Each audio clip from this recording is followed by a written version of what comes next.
The massive ship floated silently in space, its dark hull gleaming under the stars. Inside the control room, Commander Lee took a deep breath, her fingers hovering over the control panel. This wasn't just any ordinary spaceship. This was humanity's greatest achievement, the EA's Avalanche. She looked around at her crew, seeing the mix of hope and fear in their eyes. They had spent the last 3 years watching alien ships block Earth from the rest of space, like a wall of steel keeping humanity trapped on their own planet. But today, things were about to change. "System check complete," announced the ship's technical officer, his voice steady despite the tension. "All stations report ready." Through the giant window, they could see the curved surface of the moon below. The construction dock that had been their home for the past 18 months was now releasing its final clamps. The Avalanche was about to fly free for the first time. Commander Lee thought about her family back on Earth. Like everyone else, they had suffered during the alien blockade. Food was getting scarce, medicines were running low, and people were losing hope. Every day, more cities fell into darkness as power became harder to generate. Engineering reports quantum shields at full capacity, called out another crew member. The quantum shields were their secret weapon, something the aliens had never seen before. The whole ship had been built around this new technology, and it was their best chance at breaking through the blockade. The dock's final clamp released with a gentle shudder. "Launch control, this is Avalanche Actual." Commander Lee spoke into her communication system. "We are ready for departure." "Confirmed, Avalanche. You are clear to proceed. Good luck. Earth is counting on you." Those words hung heavy in the air.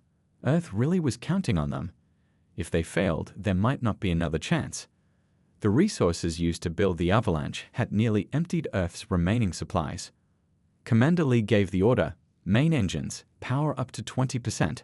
Let's take her out nice and easy." The ship's engines came alive with a deep hum that vibrated through the deck plates. Slowly, gracefully, the massive battleship began to move forward. 3 years of planning, 18 months of construction, and countless sacrifices had led to this moment. As they cleared the dock, the crew broke into spontaneous applause. Commander Lee allowed herself a small smile. The Avalanche was their hope, their protector, and their future, but she knew this was just the beginning. "Set course for the testing grounds near Mars," she ordered. They needed to test their systems, especially the quantum shields, before they could even think about taking on the alien blockade. "Keep our power signature low. We don't want to attract attention just yet." Looking at the main screen, she could see Earth in the distance, a beautiful blue marble wrapped in white clouds. Somewhere down there, billions of people were going about their lives, not knowing that their first real chance of freedom was finally taking flight. "Status report from all stations," she called out, settling into her command chair. One by one, each section reported in. Everything was working perfectly, but Commander Lee knew better than to celebrate too early. They had a long way to go, and the aliens weren't going to make it easy for them. As the Avalanche glided through space, its crew focused on their tasks with determined precision. They had trained for this, prepared for every possibility. But deep down, they all knew that no amount of training could fully prepare them for what lay ahead. The real test would come when they faced the alien fleet. Until then, they had to be patient, careful, and ready for anything. Their mission was too important to fail. The future of humanity depended on it. The red surface of Mars grew larger on the main screen as the Avalanche continued its journey. Commander Lee hadn't slept much since they left Earth's moon, and the coffee in her cup had gone cold hours ago. Something didn't feel right. Space seemed too quiet. Movement detected. The sensor officer's voice cut through the silence. 3 signals approaching from the asteroid belt. They're moving fast. Everyone on the bridge tensed up. They weren't supposed to encounter any alien ships this early in their mission. The testing grounds near Mars were chosen specifically because they were away from the usual alien patrol routes. "Show me," Commander Lee ordered, setting down her coffee. The tactical display lit up, showing 3 red dots moving rapidly toward their position. Their energy signatures matched the alien scout ships they'd been studying for the past 3 years. The weapons officer gripped his console tightly. "Commander, should we turn back? We haven't tested the quantum shields in actual combat yet." It was the question everyone was thinking but afraid to ask. The Avalanche was humanity's only hope. If they lost it now, there wouldn't be enough resources to build another. But running away would mean showing weakness, and the aliens would know something big was happening. Commander Lee stood up, her mind racing through the options. If we run now, we'll never know if our shields work until it's too late. Bring the quantum shields online. All hands to battle stations. Red alert klaxons blared throughout the ship. Crew members who had been eating, sleeping, or relaxing rushed to their posts. In the engine room, engineers prepared for their first real combat test. Alien ships will be in weapons range in 2 minutes, reported the sensor officer, his voice steady despite the pressure. They're charging weapons. Commander Lee watched the tactical display carefully. Let them make the first move. Keep our shields powered, but don't show them everything we've got. The first alien blast came without warning. A brilliant beam of energy that would have cut through any normal Earth ship. It hit the Avalanche's quantum shields and dissipated like water hitting a rock. The bridge crew cheered, but Commander Lee raised her hand for silence. Stay focused. That was just a test shot. The alien ships launched a full attack, their energy weapons lighting up space like a fireworks display. Each shot hit the quantum shields and faded away. Inside the Avalanche, they'd barely felt a tremor. Shields holding at 98%, reported the engineering officer, amazement in his voice. The quantum field is actually getting stronger with each hit. This was better than they'd hoped for in their simulations. The aliens seemed confused by their lack of success. Their attacks became more desperate and uncoordinated. Should we return fire? Asked the weapons officer eagerly. Commander Lee shook her head. Not yet. Let them wear themselves out first. I want them to report back to their fleet that their weapons are useless against us. For 10 minutes, the alien ships continued their assault. The quantum shields glowed brighter with each impact, creating a beautiful display of shifting colors in space. Finally, the alien ships backed off. They're retreating, announced the sensor officer. The bridge crew watched as the 3 scout ships turned and accelerated away at full speed. Commander Lee allowed herself a small smile. Send a message back to Earth. Tell them the quantum shields work better than we ever imagined. The aliens just got their first taste of what we can do. The crew's excitement was contagious. After 3 years of being pushed around by alien technology, they'd finally found something that worked. The Avalanche had passed its first real test. Plot a course to continue to the testing grounds, Commander Lee ordered. The aliens will be back with bigger ships next time. We need to be ready. As the Avalanche moved forward, the crew worked with renewed confidence. They'd taken the first step toward breaking the alien blockade. But in the back of Commander Lee's mind, a small worry remained. Had the test been too easy? What else were the aliens capable of? The ship continued its journey to Mars, leaving behind the scene of their first victory. They had proven their technology worked, but the real battles were still to come. The aliens wouldn't underestimate them again. The celebration in the Avalanche's mess hall was in full swing. Crew members shared stories about their first victory, their voices filled with excitement and relief. But in the ship's engineering section, things weren't quite as cheerful. Chief Engineer Rodriguez stared at his computer screen, running the same tests over and over. Each result made his stomach sink a little further. Something was very wrong with the quantum shields. Commander, you need to see this, he called through the ship's communication system. His voice was tight with worry. It's urgent. Commander Lee arrived minutes later, still wearing her dress uniform from the celebration.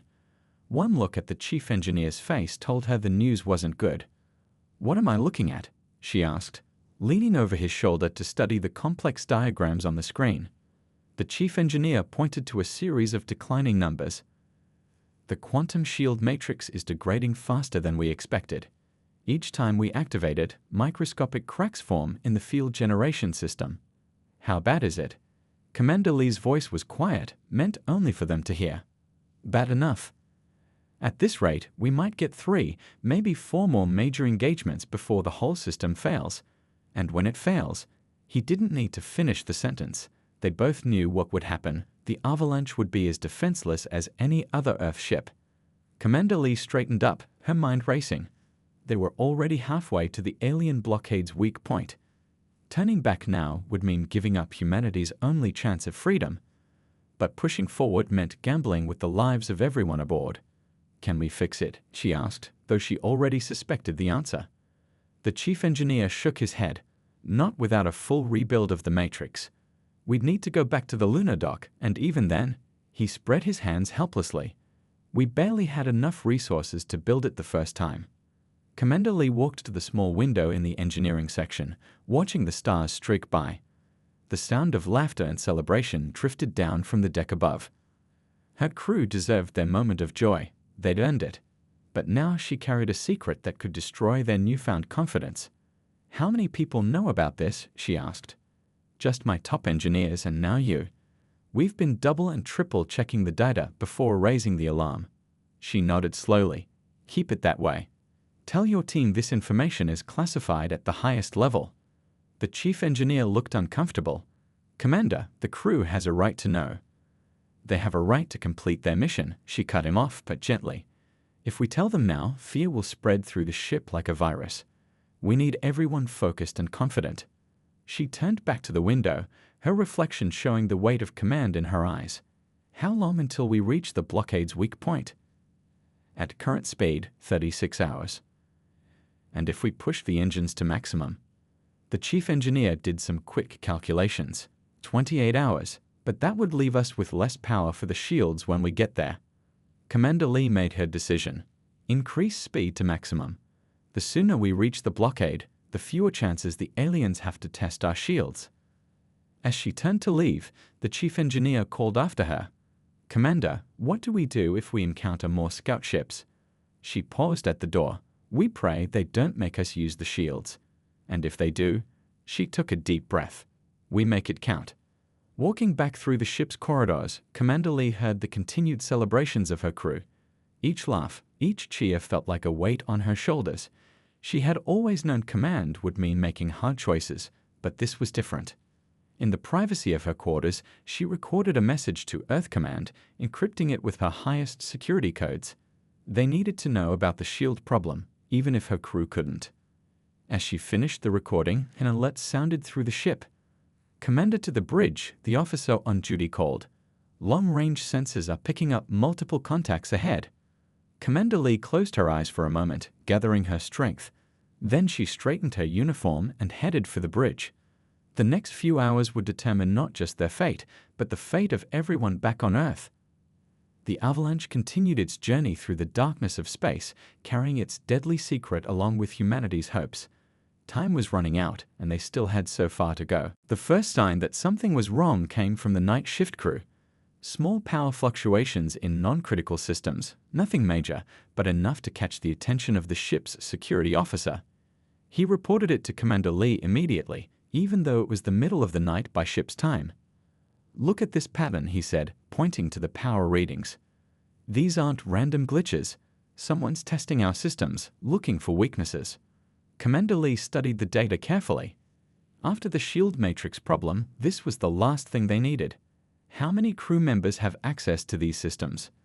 "That's the thing," the security officer replied, pulling up another screen. "These commands are coming from areas of the ship that should be empty during night shift." They began reviewing security footage, checking every corridor and maintenance tile. At first, nothing seemed out of place. Then they spotted it, a shadow moving where there shouldn't have been one. "There," Commander Lee pointed. "Back up the footage." The image showed someone in an engineering uniform disappearing into a restricted area. But according to the duty roster, no one was scheduled to be there. "Get me a security team," Commander Lee ordered. "Quietly. We don't want to spook them." The security team moved through the ship's corridors like ghosts, using hand signals to communicate. They'd found the intruder in a secondary computer core, hands deep in the ship's systems. "Don't move," the security leader commanded, weapons raised. The intruder slowly turned around. It was Lieutenant Wilson from engineering, someone who had helped build the Avalanche from the beginning. His face showed no fear or shame, only determination. "You're too late," he said calmly. "The message is already sent." Commander Lee arrived just as they were securing the scene. "What message? Who did you contact?" Wilson looked at her with something like pity. "The aliens. They needed to know we're coming. It's the only way to save humanity." The words hit like a physical blow. Commander Lee had expected sabotage from alien sympathizers, but not this, not from one of their own trusted crew members. Save humanity? She asked, keeping her voice steady. By betraying our only chance at freedom. Wilson shook his head.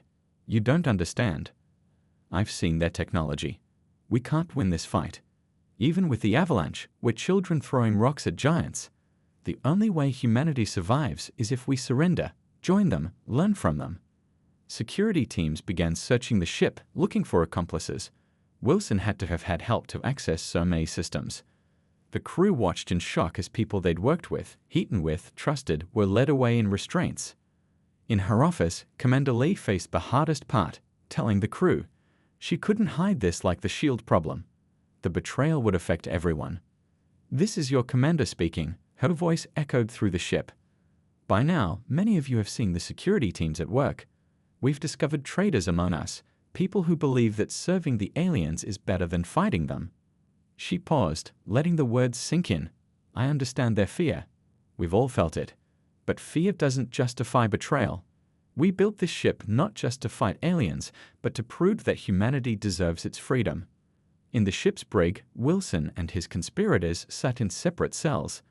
Initial questioning revealed a network of alien sympathizers stretching back to Earth. They truly believed that resistance was futile, that submission was the only path to survival.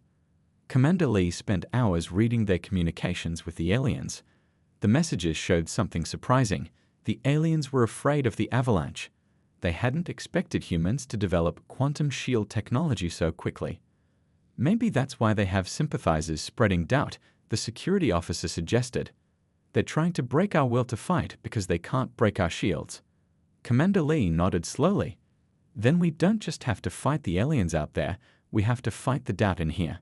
She looked around at her loyal crew members.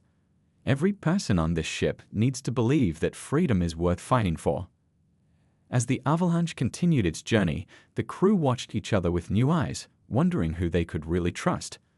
But instead of breaking their spirit, the betrayal made them stronger. They had faced an enemy within and survived.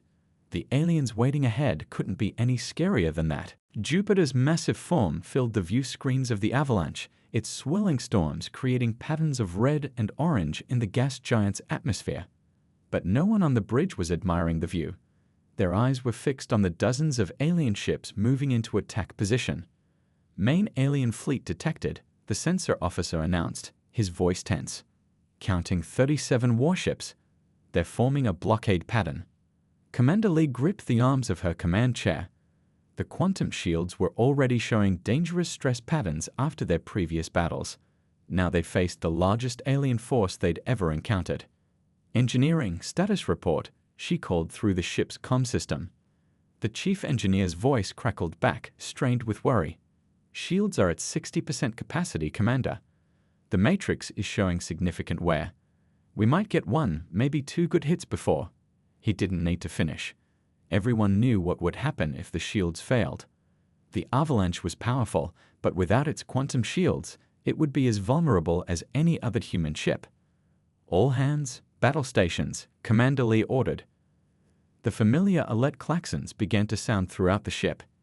Helm, plot a course directly through their formation. The helmsman turned in his chair, eyes wide. Straight through. Commander, that's crazy? She managed a small smile. Sometimes crazy is all we have left. The aliens expect us to play it safe, to try to go around them. We're going to show them something new.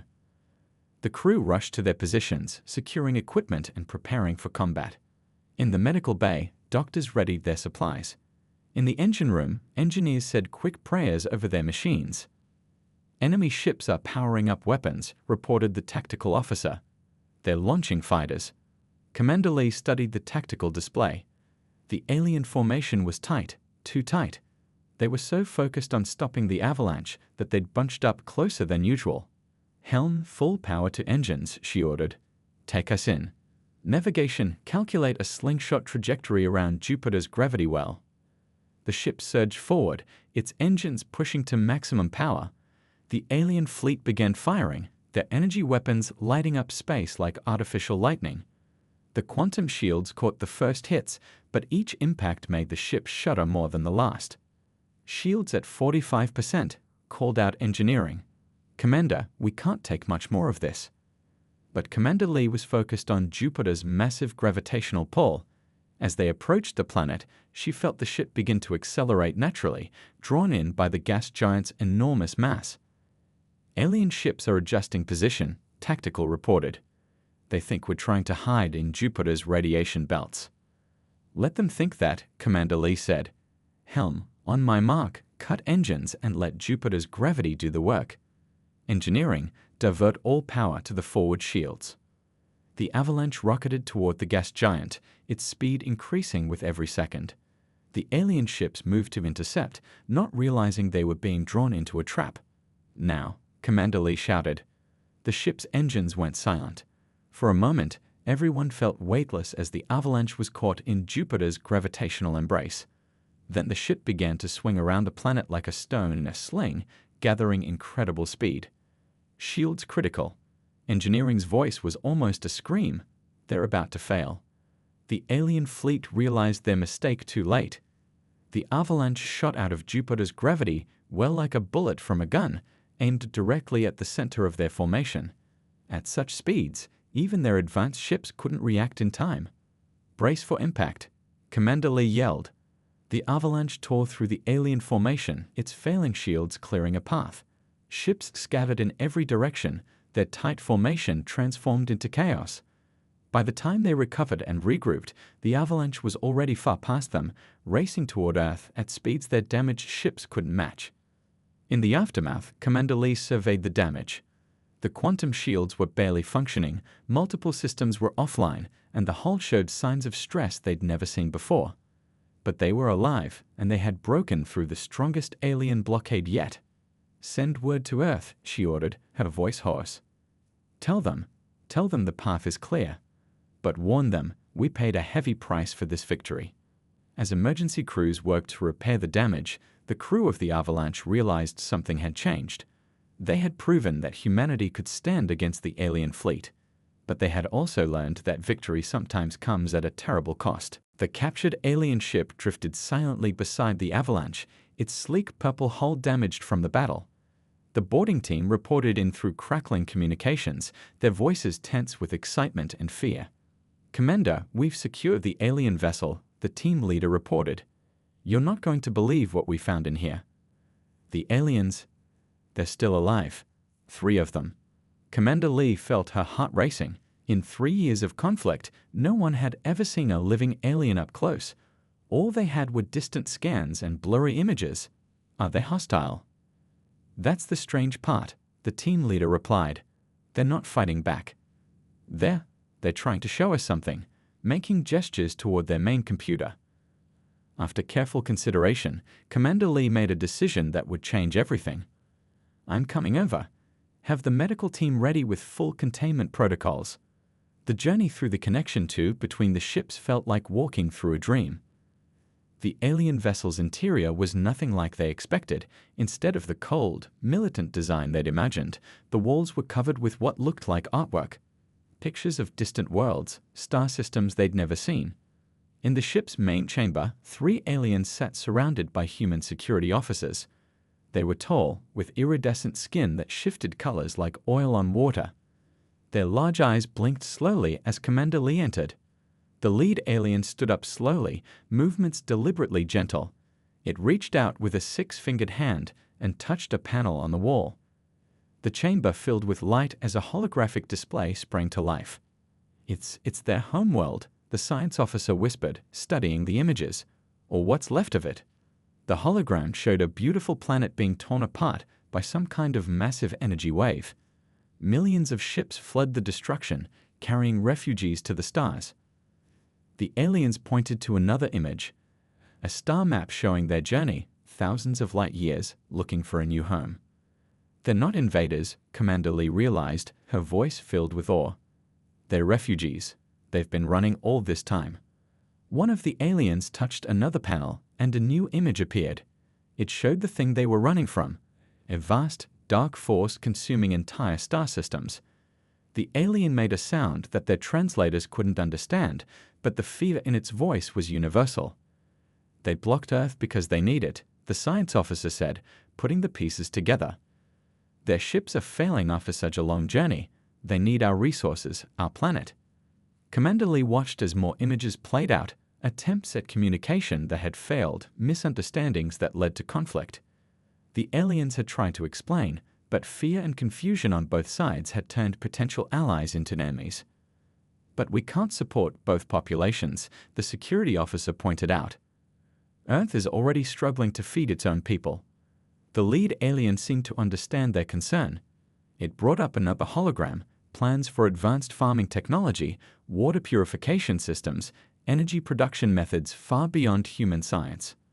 They weren't just asking for help, they were offering to share knowledge that could transform Earth. One of the ship's translators had been working furiously to decode their language.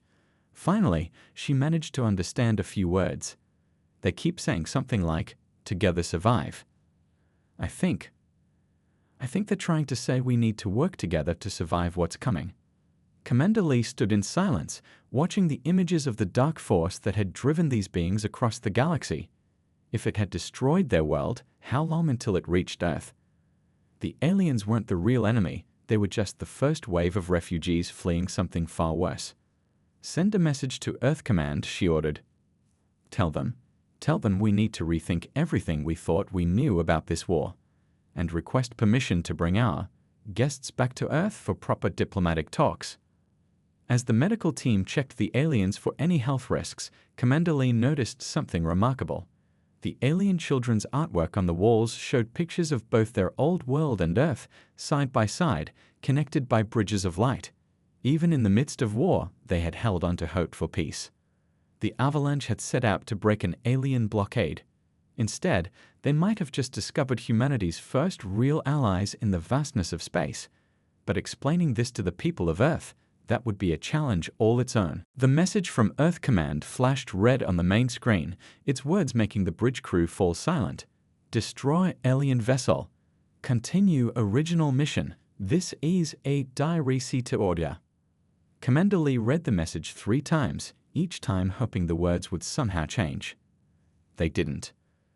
They can't be serious, the communications officer whispered. After everything we've learned about the aliens. The 3 alien refugees were still aboard their damaged ship, working with human engineers to share their technology. In just a few hours, they had shown ways to improve Earth's power systems that could solve the energy crisis back home. Command doesn't understand, the science officer argued. These beings have technology that could save millions of lives on Earth. Their farming methods alone could end world hunger. Commander Lee stood at the viewport, watching the alien ship. Inside, human and alien engineers worked side by side, already beginning to understand each other despite the language barrier. It seemed impossible that just days ago they had been trying to destroy each other. The ship's intercom buzzed. Commander, the chief engineer's voice was excited. The aliens just showed us how to stabilize the quantum shield matrix. We can repair it using less than half the resources we thought we'd need. This changes everything. But another call came in right after. Commander, the tactical officer's voice was tense. Long-range sensors show the alien blockade fleet is regrouping. They're sending ships to our position, a lot of ships. Commander Lee called an emergency meeting in the ship's conference room. Her senior officers gathered quickly, their faces showing the weight of the situation.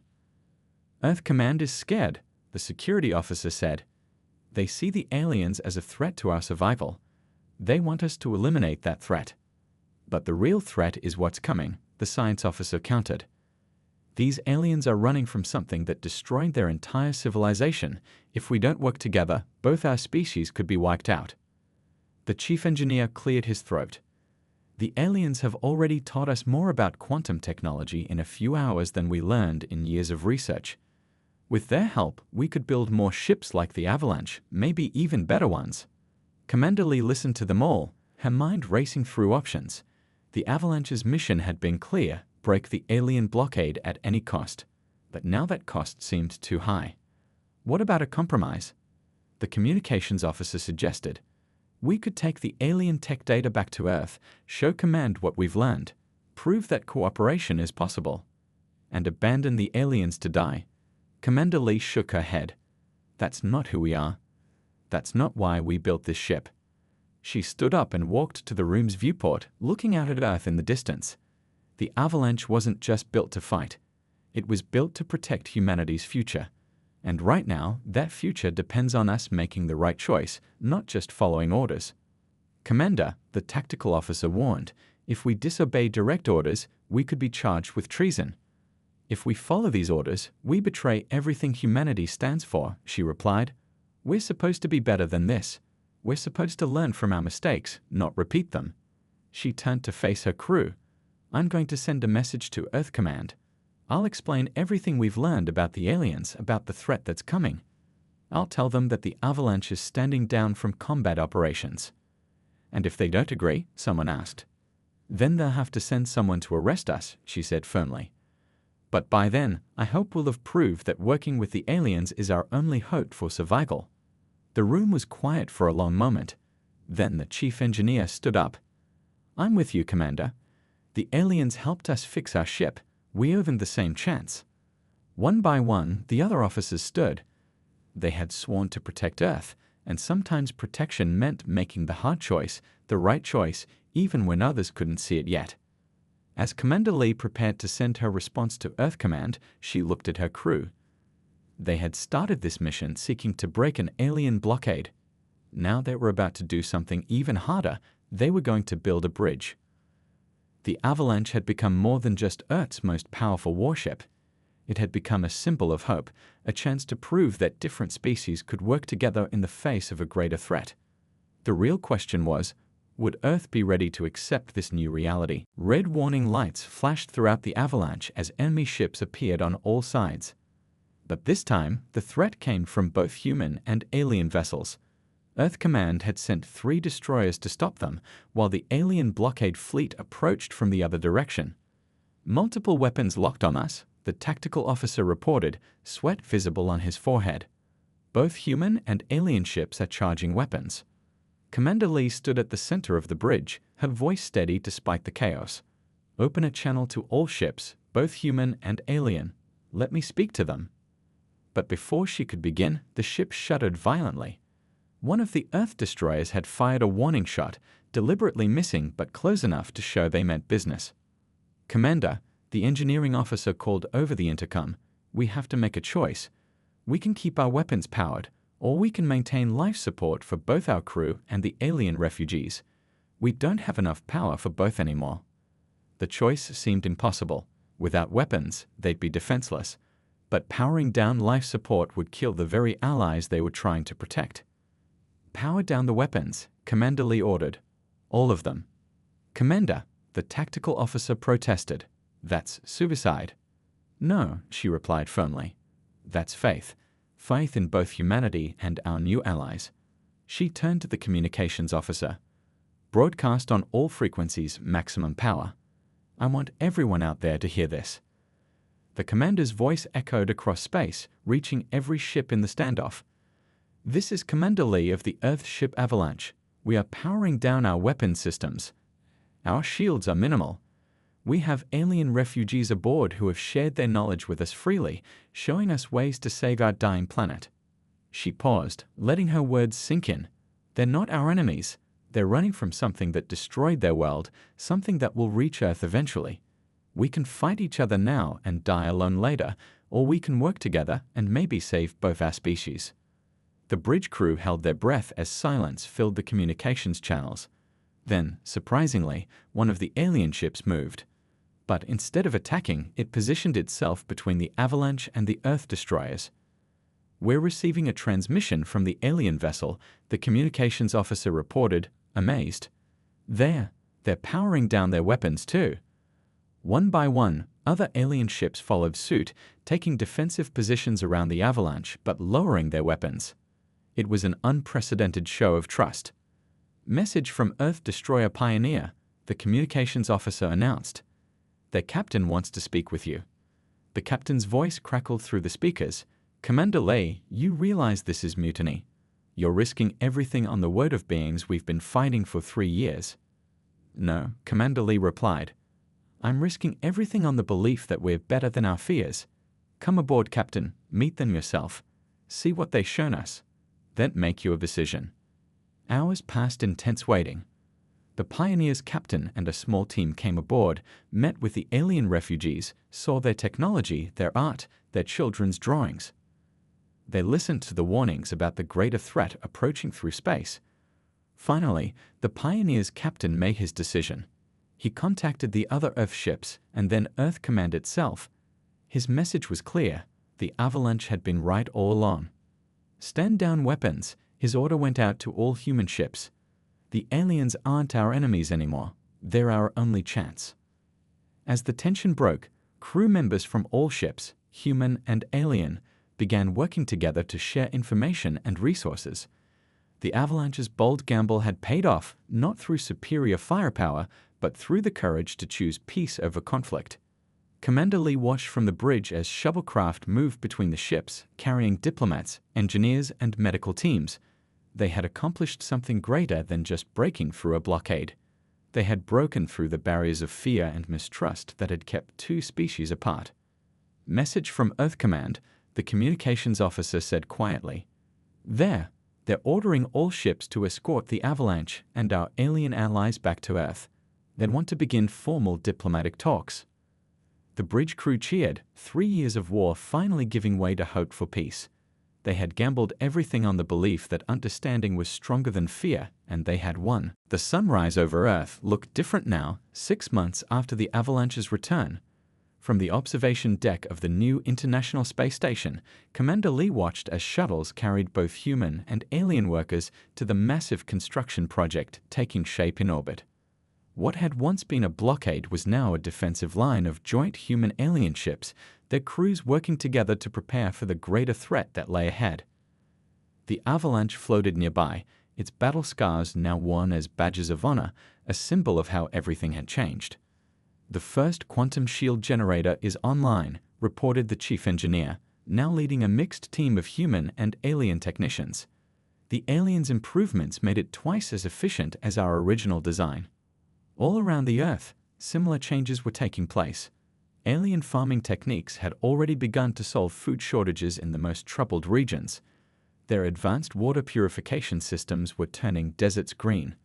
What had seemed like the end of human independence had become the beginning of something far greater.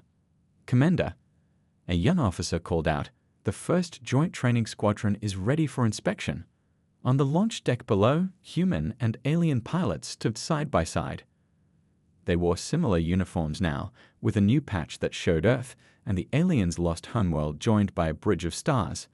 These were the first of many who would learn to fight together against the darkness approaching from deep space. Remember when we thought we were alone in defending Earth? The tactical officer asked, standing beside Commander Lee. Now look at us, building ships that neither of us could have made alone. The new vessels under construction were unlike anything seen before. Hybrids of human ingenuity and alien technology. They were stronger than the Avalanche, faster, better prepared for the battle that everyone knew was coming. But it wasn't just about preparing for war. In cities across Earth, alien families had begun settling in, sharing their culture and learning human ways. Children from both species played together in parks, learning each other's languages without the need for translators. Message from the Council, the communications officer announced. The newly formed Earth Alien Council had replaced the old military command structure, focusing on cooperation rather than conflict. They've approved the expansion of the defense grid, she continued, and the first deep space early warning stations will be operational next month. Commander Lee nodded, remembering how close they had come to destroying each other. If the Avalanche hadn't taken that chance, if they hadn't looked past their fears to see the truth. The alien children have a name for us now, one of the cultural officers mentioned, smiling. In their language, it means the ones who listen. They say it's because we were willing to hear their story when no one else would. In schools across Earth, students were learning about both human and alien history. They studied the mistakes that had led to war and the courage that had led to peace. The Avalanche's story was taught not as a tale of military victory, but as a lesson in understanding. First group of human scientists is ready to depart for the alien colony on Mars, another officer reported. The red planet was becoming a symbol of cooperation, with both species working together to create a new home among the stars. Commander Lee touched the window, her reflection overlapping with the earth below. "We thought we were fighting for our survival," she said quietly. "But we were really fighting for our future, and now that future is bigger than we ever imagined." Behind her, the bridge crew of the Avalanche, both human and alien, works together, monitoring the defense grid, planning for the challenges ahead. They no longer saw each other as different species, but as one crew, one team, one family. As the sun set over Earth, casting long shadows across the space station, Commander Lee thought about the journey that had brought them here. The Avalanche had set out to break through an alien blockade. Instead, it had broken through something far stronger, the barriers of fear and distrust that had kept two civilizations apart. And now, as they prepared for the greater battle to come, they did so not as separate species fighting for survival, but as allies standing together against the darkness. The real victory hadn't been in defeating an enemy, but in finding friends among those they had once feared. The Avalanche's mission had changed Earth forever. And somewhere out there, in the vast darkness of space, whatever force had destroyed the aliens' homeworld was still coming. But this time, when it arrived, it wouldn't find divided civilizations easy to conquer. It would find humanity and their new allies standing together, ready to defend their shared home among the stars.